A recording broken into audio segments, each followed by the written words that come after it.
Floor of the house खड़े होकर कह रहा हूं, ये बार बार मुझसे इनके साथ रहनुमाओं ने एनआरओ मांगा, लेकिन केसेस चलेंगे। अवाम एहतसाब चाहती है, अवाम ये चाहती है कि 10 सालों में और पाकिस्तान में जो लूट मार का बाजार लगाया गया है उसका हिसाब।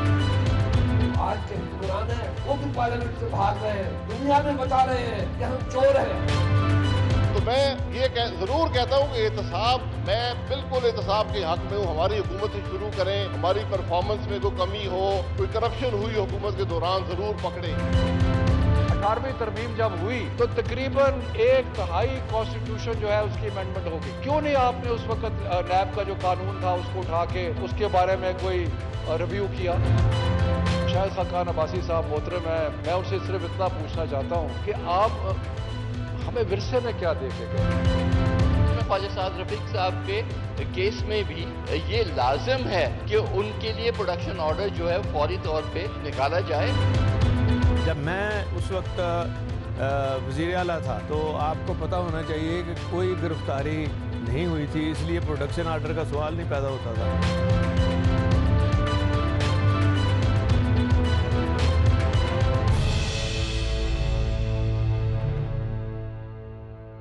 इस ऐवान की राय है कि जिसने भी पाकिस्तानी कौम का एक भी पैसा लूटा है उसको डी चौक पर फांसी और उसके असासी नीलाम की जाए। वेलकम नाजरीन, प्रोग्राम डीएनए के साथ हाजिर हैं। मैं हूं अंजुम रशीद और मेरे साथ हैं खुशनूद अली खान। नाजरीन, आपने आज जो सबसे अहम आज इशू है वो है कौमी असम्बली का इजलास। और कौमी असम्बली के इजलास में जो गवर्नमेंट का नुमाइंदा है, जो गवर्नमेंट का वजीर है, जो वजीर आजम का सबसे चहीता वजीर है, जिसको वजारत ममलकत से वजीर बनाया जा रहा है, जिसकी सबसे ज़्यादा तारीफ हुई है, आपने उसकी बात सुनी है कि वो क्या कह रहा है। वो कह रहा है फांसी पे लटका दो। इसके अलावा नाज़रीन, आज मियां नवाज शरीफ की और शहबाज शरीफ की मुलाकात भी हुई है। आज अमेरिका ने पाकिस्तान को मजहबी आज़ादी सल्ब करने वाले ममालिक में शामिल भी किया, लेकिन माशी पाबंदियाँ नहीं लगाई। लेकिन उसके बावजूद पाकिस्तानी हुकूमत ने और पाकिस्तानी वजारत खारजा ने बड़ी तकरीर की है। इसके साथ ही सिंध के अंदर एक गैस का बहुत बड़ा क्राइसिस है।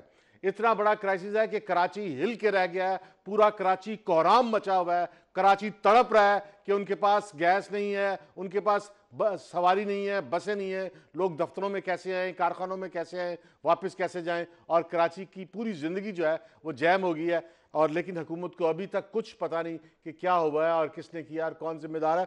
सबसे पहले खुशनूद अली खान, कौमी असम्बली, वो मुराद सईद साहब की आपने तकरीर सुनी है, वो कह रहे हैं फांसी पे 1 रुपया भी जिसने लिया है उसको जो है वो फांसी पे लटका दो और उसको जो है वो सजा दो। और जो है वो एनआरओ की बात कर रहे हैं। ये असेंबली को चलाना ही नहीं चाहते, ये सिर्फ गालम गलोच के साथ और एक ऐसा माहौल पैदा करना चाहते हैं कि एक असेंबली के अंदर जो है एक शोर रहे, एक गौगा रहे और एक कोहराम मचा रहे, एक दूसरे को छितरो छितरी रहें और गालम गलोच रहे। अब ये पता नहीं ये गवर्नमेंट क्यों ऐसा कर रही है। और बज़ाहिर तो नज़र ऐसा आता है कि गवर्नमेंट जो है वो शदीद क्राइसिस में है, शदीद मुसीबत में है। वो अपनी मुसीबत को अवाम की नज़रों से छुपाने के लिए, अपनी शर्मिंदगी को अवाम की नज़रों से छुपाने के लिए वो सिर्फ गालम गलोच पे इन्हिसार कर रही है और सिर्फ एहतसाब की बात कर रही है। वो गवर्नमेंट चलाने की बात नहीं कर रही। बिस्मिल्लाहिर्रहमानिर्रहीम। अनगिनत दरूद व सलाम जनाब मोहम्मद रसूलुल्लाह सल्लल्लाहु अलैहि वसल्लम की ज़ात पर, उनकी आल पर और उनकी औलाद पर। अंजुम रशीद सैयद खुर्शीद शाह ने आज कहा, ये दुनिया को कह रहे हैं कि ये चोर हैं, और ये भी सवाल कर रहे हैं शाह साहब कि डरा के हुकूमत कैसे करोगे। और नवीद कमर कह रहे हैं अगला इजलास जेल में करोगे। हमजा शहबाज कल ऑफलोड हुए, मुझे पता है अब कोई गिरफ्तार भी हो सकता है। उस्मान डार तो ख्वाजा आसिफ की गिरफ्तारी की खबर भी दे रहे हैं, लेकिन मैं समझता हूँ गिरफ्तारियाँ और भी होंगी।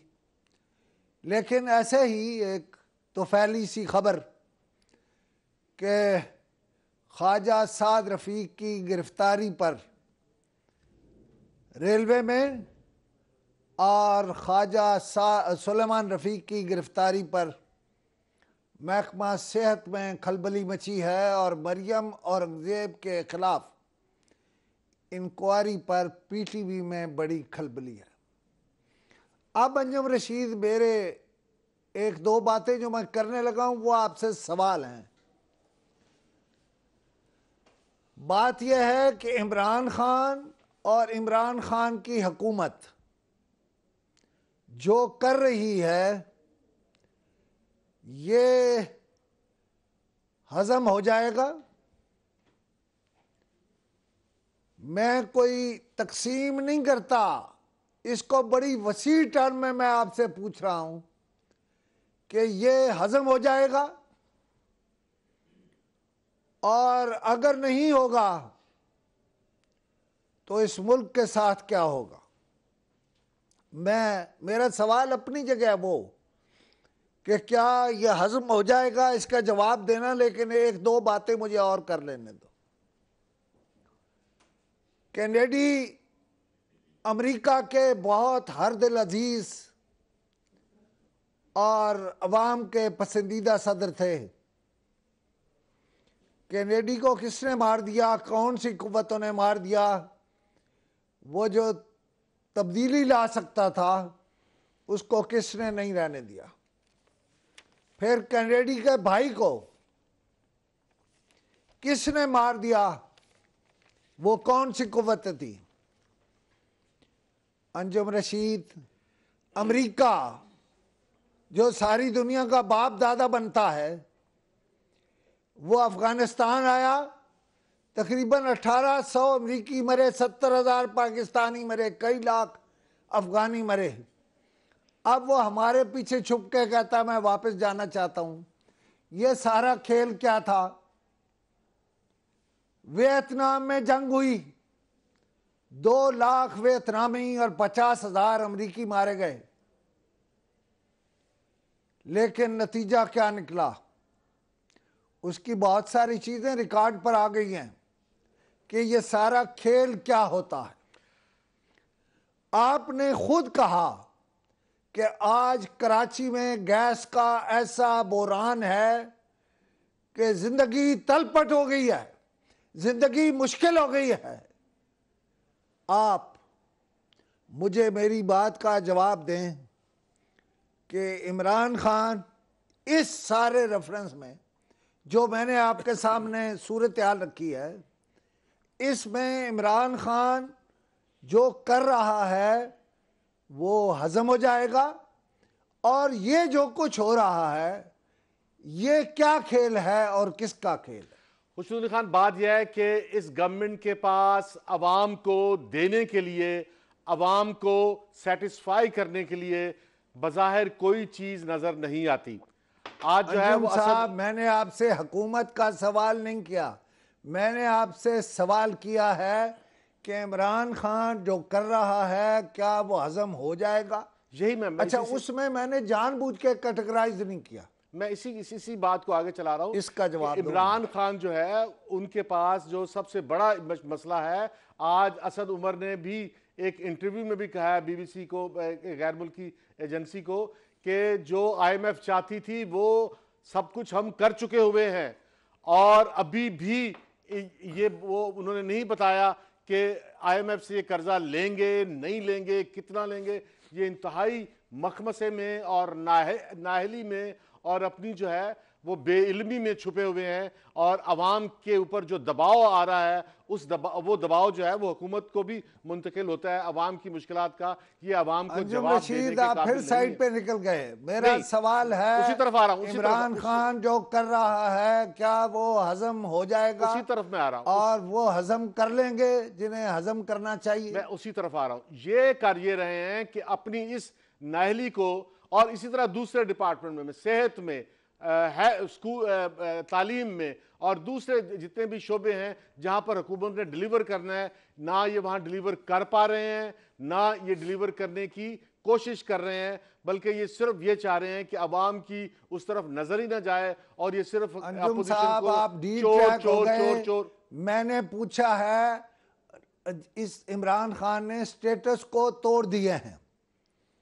जो आज का मंजर है, जो नवीद कमर का सवाल है कि अगला इजलास जेल में करोगे,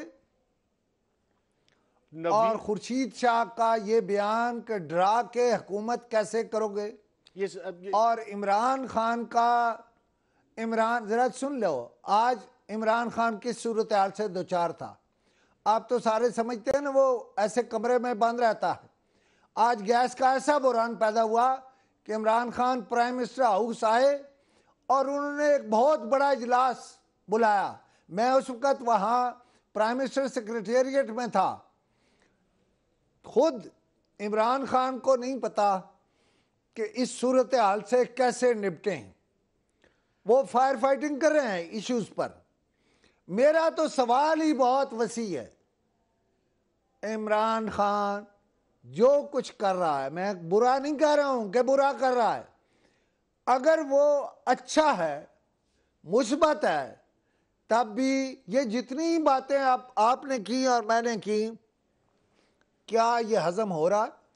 खुशबू खान, जो आप जो बात कर रहे हो इमरान खान को, इमरान खान जो है वो, मैं जो कहने की कोशिश कर रहा हूं कि इमरान खान गिरफ्तारियां करा रहा है, इमरान खान जो है वो हमजा को बाहर जाने से रोक रहा है, इमरान खान जो है वो शहबाज शरीफ को बाहर नहीं आने दे रहा, इमरान खान जो है वो गवर्नमेंट जो है वो आसिफ जरदारी, इमरान खान ने अपने लोग जो हैं उन्हें माफ कर दिया है। हाँ, इमरान खान ने अपने साथियों को, अपने करप्ट साथियों को माफ कर दिया, अब रोक दिया केसेस में। जी, आप देखें कि अलीम खान के खिलाफ EOB का केस तैयार है, लेकिन वो गिरफ्तार नहीं हुआ। परवेज खटक के खिलाफ जो है 2 के मालम जब्बा का भी केस तैयार है और दूसरे केस भी तैयार हैं, वो गिरफ्तार नहीं हुआ। नाज़रीन, एक छोटी सी ब्रेक है और ब्रेक के बाद हम बात करेंगे कि ये इमरान खान क्यों कर रहे हैं और इसके क्या नताइज निकलेंगे और इमरान खान कहां पहुंचेंगे। हमारे साथ रहिएगा। देख रहा हूं कि पूरी की पूरी फ्रंट बेंच और फिर पीछे वाली बेंचेस एक एक करके वो सबके सब इसकी जद में आ रहे हैं। या तो अब अगले सेशंस जो हैं वो आपको अडयाला जेल में करने पड़ेंगे ताकि जो है मेंबरान इसका हिस्सा बन सकें, वरना फिर इस असेंबली का कोई फायदा नहीं है।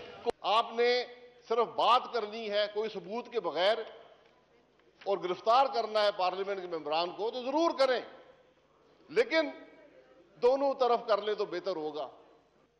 64 दिन का रिमांड कातलों का नहीं होता स्पीकर साहब, आप लीडर द अपोजिशन का रिमांड लेते हैं। वेलकम बैक नाज़रीन, नवीद कमर ये कह रहे हैं कि ये असेंबली का इजलास नहीं चल सकेगा अगर गिरफ्तारियां ऐसे नहीं, यानी कि ये सिस्टम नहीं चल सकेगा, आपकी हुकूमत ही नहीं चल पाएगी। इमरान खान से कह रहे हैं कि अगर असेंबली ना चली, असेंबली ना रही, और यही जो है खाकान अब्बासी कह रहे हैं कि आप यकतरफा क्यों चला रहे हैं। देखें, अलीम खान के खिलाफ भी केस तैयार है, 64 दिन हो गए हैं मियां शहबाज शरीफ के खिलाफ, अभी तक कोई मुकदमा नहीं उनके खिलाफ बनाया गया, लेकिन जहांगीर तरीन के खिलाफ मुकदमा मौजूद है, बाबर अवान के खिलाफ मुकदमा मौजूद है, अलीमा खान के खिलाफ मुकदमा मौजूद है। इनको आप गिरफ्तार नहीं कर रहे, सिर्फ अपोजिशन को गिरफ्तार कर रहे हो।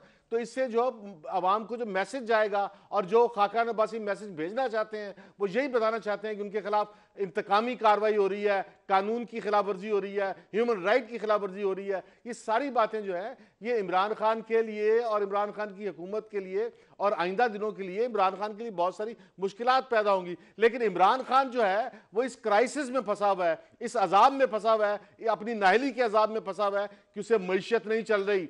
उसे जो है वो अभी खुशनूद अली खान कह रहे थे कोहराम मचा हुआ है कराची में, मातम हो रहा है कराची में, और ये 4 दिन हो गए हैं इमरान खान का वजीर ही गायब है, गुलाम सरवर खान। खुशनूद अली खान वो तुम्हारा रिश्तेदार है, वो किधर है? इसलिए कि नाहली की हद है कि आज चौथे दिन 2 MD जो हैं वो इन्होंने मैं तो आज भी मिला हूं, कर दिए। मैं तो आज भी मिला हूं गुलाम सरवर खान से। गुलाम सरवर खान इमरान खान के बुलाए गए इजलास में भी था। मुझे ये बताओ, ये मैंने तो आज सिर्फ गैस की बात कर ली, ये जो बहरान पैदा किया ये किसने किया? ये गुलाम सरवर ना खान सरवर खान है ना इमरान खान है। सुन लें, ना सरवर खान है ना इमरान खान है, ये कोई और ताकत है। आप मेरे सवाल का जवाब नहीं दे सके कि इमरान खान जो करना चाहता है वो हजम हो सकेगा। ये आपका जवाब कराची वाला उसमें था। फिर मैं आपको कहता हूं, ये जो कराची में तोड़ फोड़ हो रही है, ये कौन कर रहा है? ये बेचैनी कौन कर रहा है? मैं पिछले 4-5 दिनों से कह रहा हूं खाना जंगी की तरफ जा रहा है ये मुल्क। अभी कहा है शायद खान अब्बासी ने तो। और मैं आपको एक और बात बताऊं, जिस बंदे का आप जिक्र नहीं करते, राजा परवेज अशरफ, आज उसने मुराद सईद के खिताब के बाद जो खिताब किया वो सुनने वाला था। मुख्तलिफ लोग आवाजें दे रहे हैं। मैं भी आपको कह रहा हूं कि मैं जो कहना चाहता हूं वो नहीं कह रहा, और जो नहीं कह रहा वो कहे जा रहा हूं।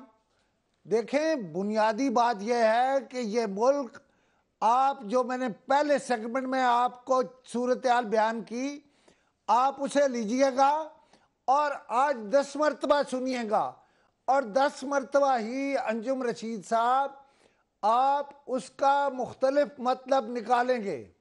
मैंने कोशिश की है कि बहुत सारी बातें आपको तारीख से, हाल से, मुस्तकबिल से याद करके मैं कर लूं।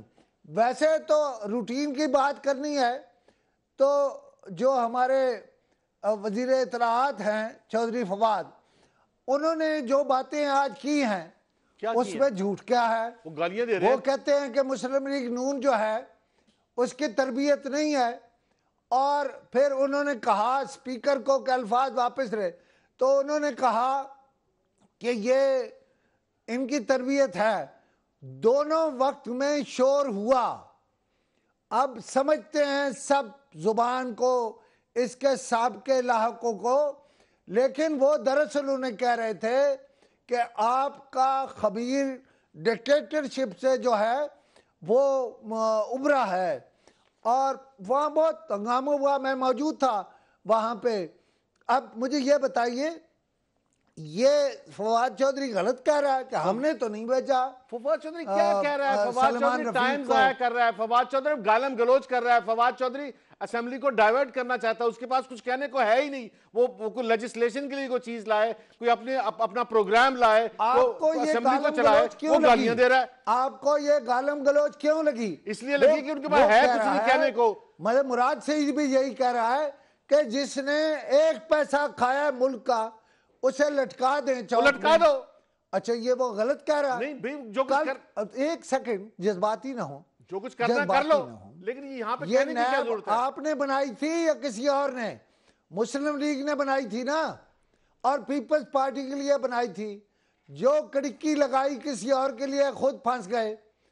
और अब मैं आपको रोजाना जो कहता हूं, मैं फिर कह रहा हूं, अगर मुल्क बचाना है, अगर मुल्क का कोई रास्ता निकालना है, तो एनआरओ के अलावा कोई रास्ता नहीं है। एग्जैक्टली कोई रास्ता नहीं है। कोई रास्ता नहीं सब घबरा गए हैं, सब परेशान हैं, और मतलब कोई गलत बातें नहीं, दोनों तरफ से नहीं बातें जो हैं चौधरी खान एक वो तो ठीक की जा रही हैं वाकयाती तौर पर। मुराद सईद की आप पूरी स्पीच का जरा डिसेक्शन कर लें अपने सामने। वो सिर्फ गालम गलोच कर रहे हैं। उनके पास कहने को कुछ भी नहीं है, बताने को कुछ भी नहीं है, ना कोई कानून साजी का संभालना है। अच्छा, और एक और बात, इसलिए कि आप उस माशरे का हिस्सा हैं जो करप्ट हैं, नहीं एक जैसे हैं। भाई जब पीछे अब से आप कहते हैं इन्होंने कहा कि यार ये क्या कल्चर, आप जिसको गाली कह रहे हो कि फवाद चौधरी गाली दे रहा है, वो फवाद चौधरी तो हकीकत बयान कर रहा है, लेकिन हमें गाली क्यों लगती है? हमें इसलिए गाली लगती है कानून साजी लाओ, उस कल्चर में सबोए लाओ, हम उस कल्चर के कायल हो गए हैं जो करप्ट था और सब एक दूसरे की इज्जत करते थे। अंजुम रशीद, एक बात मुझे याद कराने दो, मैंने कई बार इस प्रोग्राम में कहा है कि ट्रुथ एंड रिकंसिलिएशन कमीशन बना लो, जो बेनजीर भुट्टो कहती थी। सब मान लो, सब गलतियां भी मान लो, पैसे भी वापस कर दो, सब ठीक हो जाएगा। ये मुल्क, लेकिन आप में जुर्रत नहीं है भाई। बात कि ये है आप खुशनुदी ये खान, माने कि हमसे गलतियां हुई, हमने करप्शन की, हमने मुल्क को लूटा, हमने कत्ल कराए, हमने सियासत गलत की, हमने सियासत में इंजीनियरिंग की। अब आपको जब ये कहते हैं तो अब आपको बुरी लगती हैं, हालांकि आपने ये सारा कुछ किया। इन्हें तो अभी हुए 3 महीने, अभी इनका क्या ढूंढोगे? अलीम खान की बात करते मैं बताता हूं, मैं अलीम खान ने अगले दिन खड़ा होके जरा सुन ले यार, हाँ। खड़ा होके कहा कि मुझसे क्या निकालते हो, हुक्मरान तो तुम रहे हो। ओ भाई, आज मुराद सईद ने कहा कि अगर आपने नैब की तरफ ले जाना, अलीमा खान को ले जाए। किसने लेके क्या जाना? करें वो? नहीं, फूक निकल गई खुशनुदी खान। जब पीछे से आवाज आई कि भाई आपने एहतसाब अलीमा खान का क्यों नहीं किया, तो फूक निकल गई मुराद सईद की और कहा बिल्कुल बिल्कुल बिल्कुल बिल्कुल। भाई बात यह है कि अलीमा खान को नैब टेक ओवर क्यों नहीं कर रहा, नैब जो है तहकीकात क्यों नहीं कर रहा, नैब जो है वो अरेस्ट क्यों नहीं कर रहा, और शहबाज को बगैर मुकदमे के अरेस्ट कर लिया। कल जो मैंने कहा था, कल मैंने जो कहा था वही बात आज कह रहे ना कि भाई एक दूसरे माफी मांग लो। अब इन्हें माफिया मांगनी पड़ेगी, इस मुल्क के लोगों से माफिया मांगनी पड़ेगी, इस मुल्क की उन औरतों से, उन औरतों से जिन्हें अपना जिस्म बेचना पड़ता है अपने बच्चे पालने के लिए। इन सबको उनसे माफिया मांगने पड़ेगी। जिनके बच्चों के पाँव में जूती नहीं होती, गले में कपड़ा नहीं होता, उनसे माफिया मांगनी पड़ेगी। खुशनुदी खान, उन सबसे माफिया मांगने पड़ेगी जो सर्दी में ठिठुरते हैं, उनसे माफिया मांगने पड़ेगी जो सर्दी में फुटपाथ पर सोते हैं। अंजुम रशीद, खुशनुदी खान, ये जो कुछ कर रहे हैं उसके नतीजे में पाकिस्तान में सरमायाकारी नहीं हो रही, पाकिस्तान में कोई नया सरमाया नहीं आया। इमरान खान 200 दफा कह चुके हैं फलाना आ रहा है, फलाना आ रहा है, फलाना आ रहा है, कोई नहीं आ रहा। और बात यह है कि ये जो माहौल पैदा कर रहे हैं ये पाकिस्तान को अंधेरों की तरफ लेके जा रहे हैं, और ये सिर्फ अपने आप को बचाने के लिए अपनी गलती मानने की बजाय। मैंने यही कहा कि पाकिस्तान का क्या होगा, इमरान खान अगर अपनी जिद पे कायम रहेगा, पाकिस्तान का क्या होगा?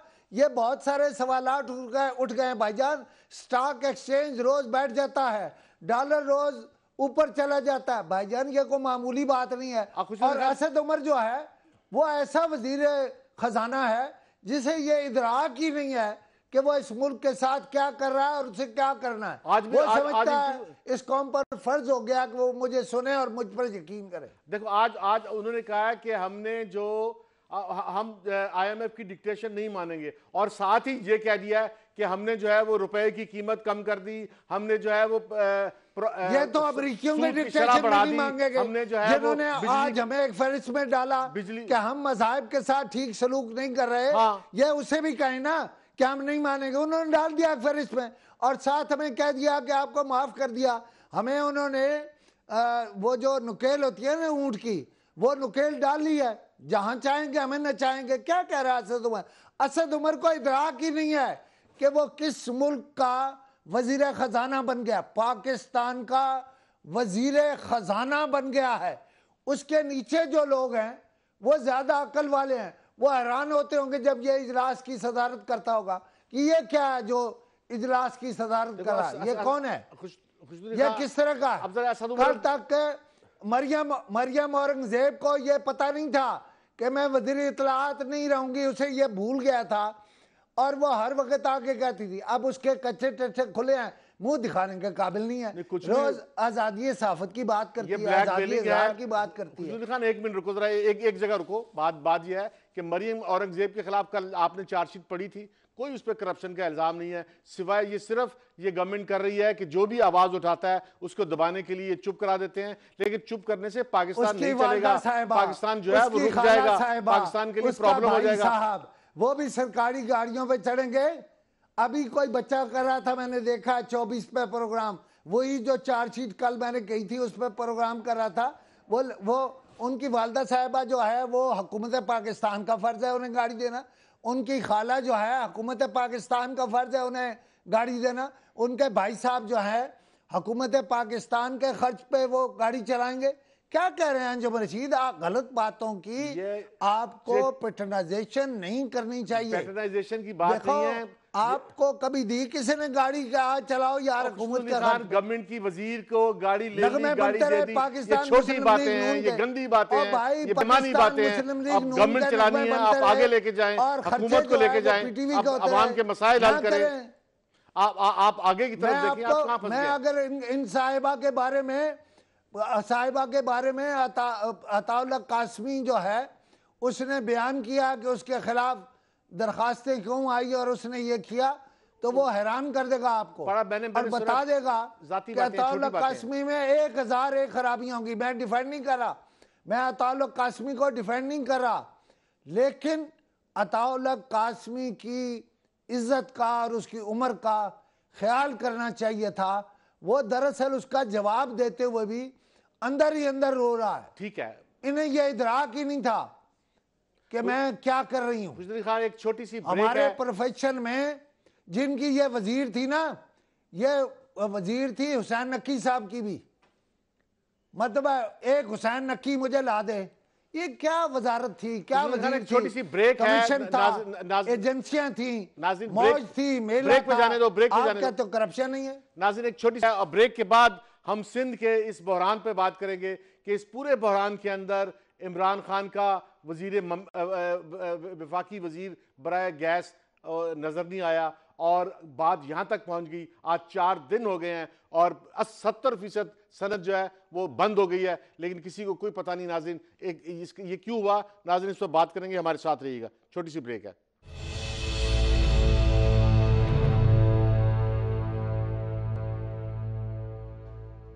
वेलकम नाज़रीन, कराची में आज 4 दिन हो गए हैं कि लोग घरों से अपने दफ्तरों में और अपने फैक्ट्रियों में आना चाहते हैं और कई घंटे वो बस स्टॉपों पे खड़े रहते हैं और उन्हें जाने की सवारी नहीं मिलती और वापस आने घर आना चाहते हैं तो घर आने की सवारी नहीं मिलती। सारा शहर कराची जो है वो सड़कों पे है और इसी तरह से पाकिस्तान शदीद मौशी बहरान का शिकार है और जो एक्सपोर्ट करने वाली टेक्सटाइल इंडस्ट्री है वो 70% इंडस्ट्री कराची की बंद है। लेकिन 4 दिन हो गए हैं कि गुलाम सरवर ऐवान साहब ने ना प्रेस कॉन्फ्रेंस की, ना पब्लिक में आए, ना किसी को जवाब दिया, ना पूछा, ना बताया कि ये गैस की लोड शेडिंग क्यों हो रही है और ये कब खत्म होगी, कितनी देर चलेगी, आगे क्या बनेगा, इसका कुछ पता नहीं है। और आज 4 दिन बाद जो है कि पूरे कराची के अवाम, कराची के सनतकार, कराची के ट्रांसपोर्टर जो हैं वो पता करना चाह रहे हैं कि भी ये क्राइसिस कब खत्म होगा, लेकिन इसका हुकूमत के पास कोई जवाब नहीं है।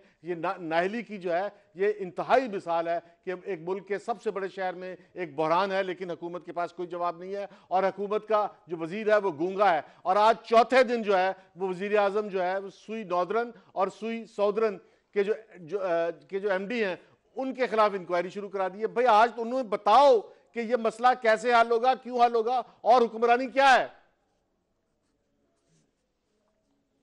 देखिए, आपने बड़ी खौफनाक जुबान इस्तेमाल की सरवर खान के बारे में। देखिए, ये जो नायली की इंतहा आपने कही, हाँ, और 4 दिन हो गए हैं, बोले नहीं, बता नहीं रहे। नायल वजीर कहा, जरा सुन लेना, आप दांतों के नीचे रखो ना जुबान को। देखें, बुनियादी बात यह है कि अगर मैं आपको ये कहूं कि पिछली हुकूमत के गमखारों ने इमरान खान के लिए और सरवर खान के लिए एक मसला पैदा कर दिया तो जनाब का जवाब क्या होगा? और अगर इस वारदात के नतीजे में यही बात निकल आए तो आपका जवाब क्या होगा? फिर आप गुलाम सरवर खान से माफ़ी मांगेंगे, फिर उसे अहल वज़ीर कहेंगे। आज वाला जो इजलास था, मैंने पहले आपको बताया कि मैं प्राइम मिनिस्टर सेक्रेटेरिएट में था उस वक्त जब ये इजलास हो रहा था। क्यों था ये मैं नहीं बताता, लेकिन सिर्फ इस पर नहीं, सेहत पर भी इजलास हुआ। वज़ीर आज़म 24 घंटे काम कर रहे हैं, बस जब वो सो जाते हैं तो कहते हैं भाई वज़ीर आज़म साहब जो है वो सो गए हैं। ऐसे नहीं है, ये गैस एक माफिया है। ये जब बाजार में आ जाती है LNG भी, तो ये माफिया के हाथ में आ जाती है। मैंने आपसे प्रोग्राम शुरू होते ही इस पर बात की थी, इस बहरान पर, और मैंने आपको सवाल किया था। आप अब तक मेरे सवाल का जवाब नहीं आया, उसका 1% भी नहीं आया। मेरा सवाल जो था कि क्या इमरान खान जो कुछ कर रहा है वह हजम हो जाएगा। ये सारे के सारे, ये जो डॉलर ऊपर चला जाता है, ये जो स्टॉक एक्सचेंज गिर पड़ती है, इमरान खान एक दिन गया, दूसरे दिन 737 पॉइंट्स बढ़ गई। उस दिन क्या को जिनने ऊपर उठा दिए थे आदादो शुमार। बुनियादी बात यह, अंजुम रशीद साहब, मैंने आपको ये भी कहा प्रोग्राम के शुरू में, आप असल में भूल जा मैं क्या कर रहा हूं। मैंने आपको कहा कि इस मुल्क के साथ कुछ हो रहा है। अगर इमरान खान को ना हुआ तो इस मुल्क को कुछ हो जाएगा। इस मुल्क के खिलाफ साजिश हो रही है। और आप जैसे लोग बड़े जज्बाती होके कहते हैं, आज एक ने कहा वजीर साहब ने, मुराद अली शाह साहब ने, कि जी वो 7 बंदों ने एनआरओ मांगा। भाई आप ना दो, आप फांसी घाट तैयार कर लो। इस मुल्क के साथ जो भी हो रहा है, मैं आपको बताऊं, मैंने आपको कहा जो मैं कहना चाहता हूं मैं वो नहीं कह सकता, और वो मुल्क के मफाद में नहीं कह सकता। वो जो अगले दिन हमारे DGISPR कह रहे थे कि 6 महीने, वो 6 महीने तो शायद हम देना चाहते हैं, लेकिन रोज इस तरह का कोई इंसिडेंट हो जाता है कि फिर बात करनी पड़ती है। जिसको मुस्बत रिपोर्टिंग है ना, वो आज मेरे एक दोस्त ने, बल्कि ताहिर हनफी ने, जो पहले असम्बली में होते थे, मुझे एक लतीफ़ा भेजा कि एक साहब ने घर फ़ोन किया और वो रिपोर्टर थे, और बीवी से पूछा कि क्या पका है। उसने कहा कि आज कीमा करेले पका। उसने आज ज़बरदस्त। जब वो घर आया और हाथ धो के टेबल पर बैठ गया तो उसको ढक्कन को खोला तो अंदर आलू गोभी थे। तो उसने बीवी से कहा कि ये क्या मजाक है। उसने कहा ये मुस्बत रिपोर्टिंग है। बात यह है कि अब आलू गोभी को हम कीमा करेले कैसे बनाएं। असल में हमारे लिए जितना आजाब है, एक मिनट, जर्नैल साहब जो हैं, मेरी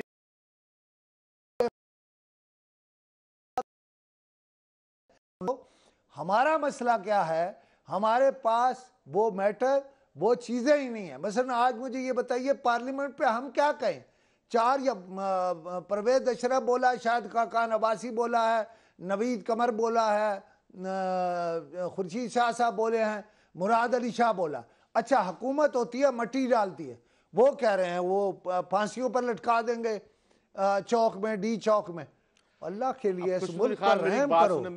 इस मुल्क पर अजाब बनकर नाजिल ना हो, और ये अजाब बनकर नाजिल होने से सब कुछ जल जाएगा, राख हो जाएगा। खुशनूर अली खान, बात यह है कि अगर मियां नवाज शरीफ के हमदर्द और उनके वफादार जो हैं वो इस हुकूमत को चलने नहीं दे रहे, और वो उन्होंने गैस का क्राइसिस पैदा कर दिया, और 4 दिन तक इनको पता ही नहीं चला, ये बिल्कुल जो है बेबस हो गए। इसलिए कि इन्होंने अब तक कोई ऐसा काम नहीं किया कि लोगों में उम्मीद हो।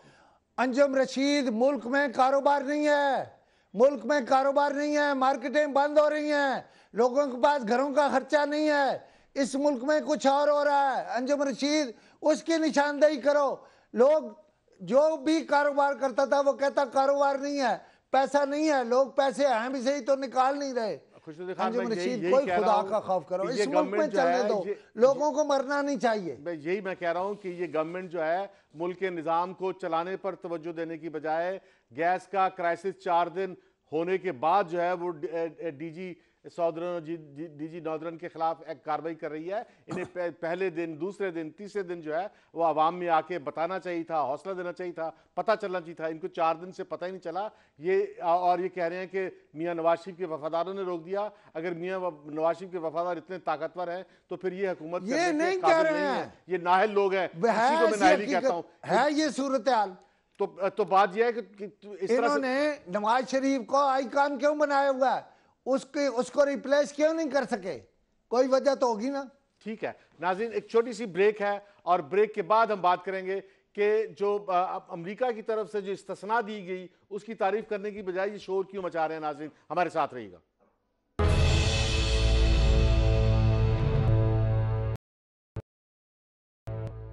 वेलकम बैक नाज़रीन, अमेरिका ने पाकिस्तान को मजहबी आज़ादियाँ सलब करने वाले ममालिक में शामिल किया, और फिर अपना दोस्त करार देते हुए पाकिस्तान पर कोई मौशी पाबंदी नहीं लगाई, और हमें जो है इस्तिस्ना दे दी। अब बात यह है कि मजहबी तौर पर पाकिस्तान आज़ादियाँ देने वाला मुल्क नहीं है, हमारे आइन का हिस्सा है और हमें अपने आइन पे फ़ख्र है कि हम मजहबी तौर पर आज़ादियाँ नहीं देते, और मजहबी तौर पर आज़ादियाँ ना देना जो है उस पर हमें शर्मिंदा होने की बजाय या अपने आइन को मुस्तरद करने की बजाय हमें उसको एक्सेप्ट करना चाहिए। अब अमेरिका ने हमें मजहबी तौर पर आज़ादियाँ सल्ब करने वाला करार दे के जब दोस्त करार दिया तो हमें उसका शुक्रिया अदा करते और हम कहते कि ठीक है अब हम पे आपने माशी पाबंदियाँ नहीं लगाई। लेकिन आज जो है वो दफ्तर खारजा ने भी एक तकरीर घड़ दी अमेरिका के खिलाफ कि हम नहीं मानेंगे। भी अमेरिका ने किया क्या है? कुछ भी नहीं किया। अमेरिका ने यही कहा कि आप मजहबी तौर पर आज़ादी नहीं देते तो हम नहीं देते। अमेरिका ने जो है हम पे पाबंदी नहीं लगाई, हमें शुक्रिया अदा करना चाहिए था। अब दफ्तर खारजा जो है वो बिला वजह, पाकिस्तान के दफ्तर खारजा जो है ना वो दुनिया के जो है वो सारे दफ्तर खारजाओं से ज्यादा बोलने वाला दफ्तर खारजा है, बिला वजह बोलता है, हर बात पे बोलता है। मुझे शीरीं जो है ना, हाँ। आज शीरीं लगी है, उसने कहा है कि हमारे मुल्क में आपको यही नहीं पता कि क्रिश्चियंस के कितने किस्म के चर्च हैं। और मैं आपको कहूँ अंजुम रशीद, वो तो हमें गुलाम बनाना चाहते हैं ना, हमारे खिलाफ पाबंदियों का डर दे के हमें कच्चा छोड़ दिया तुझे हाफिज कुरान समझ के। बेसिक बुनियादी बात यह, एक बात से मैं इख्तलाफ करता हूँ आपसे कि इस्लाम में दूसरे मज़ाहिब को बहुत आज़ादियाँ हैं, लेकिन एक हद में रहकर हमने वो हद बरकरार रखी हुई है। असल मसला ये नहीं, ये तो अमेरिका खड़ा कर देता ना। मसला शीरीं मज़ारी है, वो कह रही कि आओ देखो पाकिस्तान में कितने हमारे यहाँ तो सिखों का, हमने जितनी बड़ी सिखों को मजहबी आज़ादी दे दी है, हमारे यहाँ तो अभी हिंदू आए हैं, कितनी आज़ादी दे दी है हमने तो। हमारा वो जो चकवाल वाला हमारा मंदिर है या पानी वाला, हमने उसके लिए हमारा चीफ जस्टिस जो है उसने क्या किया, हमें तो उन्हें इनाम देना चाहिए था। लेकिन अंजुम रशीद, मैं फिर कह रहा हूँ, एक मिनट सुन लो। इमरान खान हफ्ते को इजलास कर रहे हैं, वज़रा का कैबिनेट का दूसरा इजलास, जिसमें उनकी कारकर्दगी पूछेंगे। मैं इमरान खान से कहता हूँ, इमरान खान ये छोड़ दो, स्टॉक मार्केट मेल्ट हो रही है, कराची बैठो जाके, रेस्टोरेंट बंद हो रहे हैं, मार्केटें बंद हो रही हैं, बाहर निकलो। और वाइट कॉलर एक शख्स या घर के सरबराह के लिए मुश्किल हो गया है कि वो घर कैसे चलाए। औरतों के लिए बच्चे पालने मुश्किल हो गए हैं, उनके जूतियां और कपड़े देने मुश्किल हो गए हैं। इमरान खान बाहर निकलो, बंद नहीं हो, बाहर निकलो, लोगों के साथ मिलो, तुझे तब पता लगेगा कि असल में तुम्हारी हुकूमत में क्या हो रहा है। खुशबू खां, आपने कहा कि शीरीं मज़ारी ने कहा कि हमारे यहाँ देखो कितनी तरह के गिरजे हैं, कितनी तरह के मंदिर हैं। भाई बात यह है कि ऐसे बात ना करें खुशबू साहब। आप देखें कि आपके कितने फेडरल सेक्रेटरी जो हैं वो गैर मुस्लिम हैं, कितने जज जो हैं वो गैर मुस्लिम हैं, कितने जर्नैल जो हैं वो गैर मुस्लिम हैं। आपने गैर मुस्लिमों को कहाँ स्पेस दी है? हमने नहीं स्पेस दी। हमने तो आबादी के तनासुब से होंगे ना भाई। मैं तो पहले, आप तो उधर चले गए ना गैर मुस्लिमों की तरफ। मैं तो खोलना चाहता हूं आपके साथ बलूचिस्तान का मामला। जितने गैर बलोच हैं वो बलूचिस्तान का डोमिसाइल बना के सरकारी नौकरियों में है। मुझे तो वो बाजदीद जिसका कल मैंने जिक्र, वो रोज मेरा सर खाता है, मुझे कहता है बलोचों के लिए कुछ करो।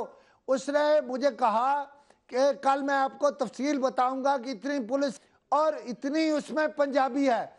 डेरा गाजी खान के जो बलोच हैं या उस इलाके के लोग हैं, उन्होंने डोमिसाइल बनवा लिए हैं। किसी ने सिंध ना करे यार, अपने मुल्क के लोगों को तो रखें। और हमारे यहाँ कोई पाबंदी नहीं है। हमारे यहाँ तो इतनी आज़ादी है कि कल रमेश कुमार ने कहा कि आपका परसेप्शन गलत है, किसी मजहब में इस तरह शराब का प्रचार नहीं है, आप इस पर लगाएं। खैर वो क्या हुआ, मैं कोई उसके, हमारे यहाँ देखें मजहब की आड़ में बहुत कुछ होता है, मैं उसके हक में नहीं हूँ। मजहब है और रियासत है, इस्लामी रियासत है, इसमें हैं कुछ पाबंदियां, लेकिन मजहब को हमारी तरक्की की राह में हायल नहीं होना चाहिए। अब जो गैर मुस्लिम आएंगे गवादर में, वो शाम को शराब पीते हैं, वो कैसे रहेंगे उसके बगैर? भाई आपको देना पड़ेगा। आप दुबई में जाएं, वहाँ शराब खाना भी है और वहाँ मस्जिद भी है।